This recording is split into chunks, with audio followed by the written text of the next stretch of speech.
Bueno mga idol no, nyata karon din sa may Purok Uno, Blanco, dali nga sa Misamis Oriental din gipigayon ang usa ka drug bypass operation sa PDEO o mga kapulisan no, dinhi mismo sa may lungsod sa Balingasag. Ang top 9 no, usa kini ka top 9 drug target priority target mga higala dinhi mismo sa Misamis Oriental din gipigayon sa mga PDEO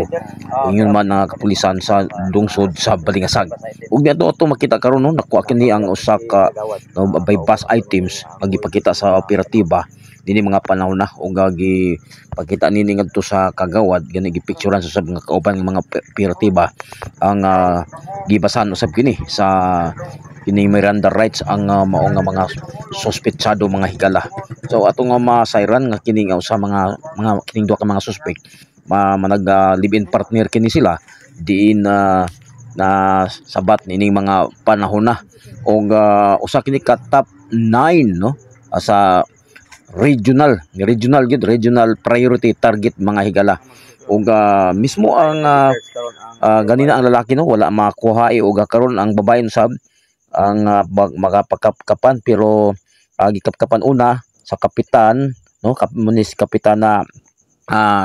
Dailin dinhi sa may edadis dinhi sa may Blanco o gagkapkapan ang operatiba nga babae aron mo kapkap usab ngadto sa suspitsadong babae mga higala. So, karon nagsugod na ang pagkapkap sa maong babae diin tanawon ko nga tinudba og makuhaan pa kini sa mga pa ginadili nga droga ini mga panahon na mga higala. Samtang nagpadayon ang pagkapkap sa maong operatibang babae mga higala no atong lantawon ug atong sundan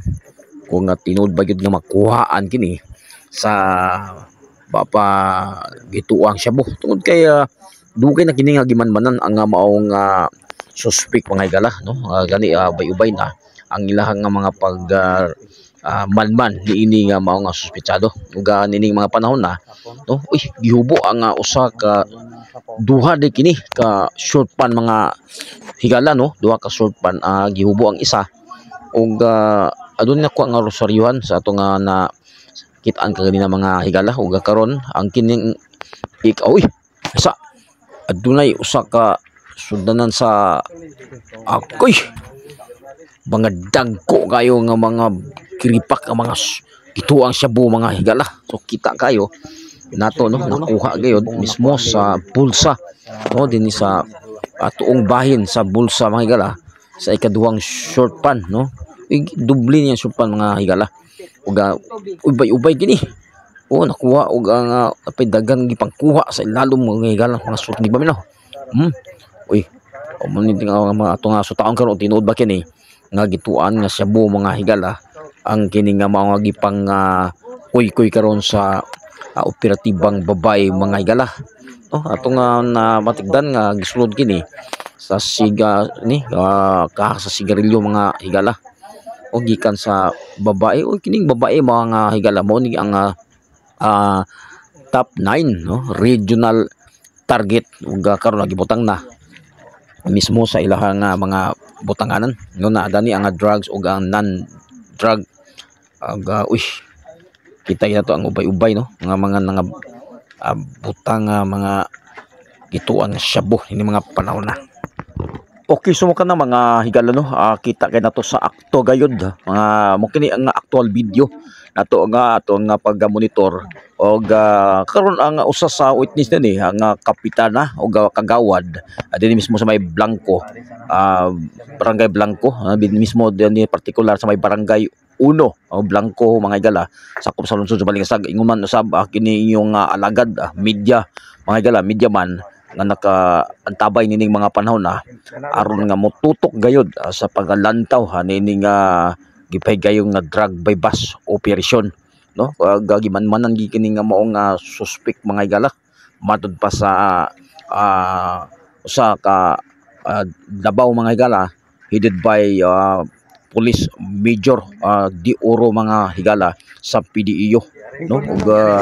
karon nato nga makita ang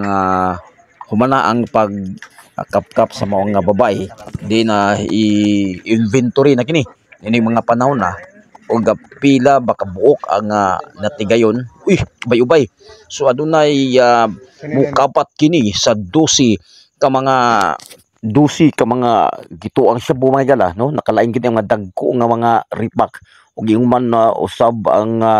drug by bus money nga 500 pesos. Ug asoy pa sa police investigator mga higala ang mukabat sa mga shabu mo kantidad kini sa market value nga mukabat sa 102,000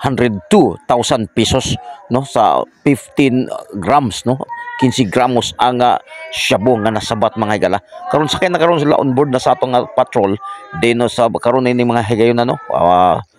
sulod na mismo sa dinhi sa police station temporaryo nga i-detain aron sa pagpanubag sa laod sa pagsupak sa Republic Act 9165 o Comprehensive Dangerous Drug Act of 2002. Boylo mga higala, kini gyapon yung ubos nga alagad id Kasinyas nining mga higayon na reporting.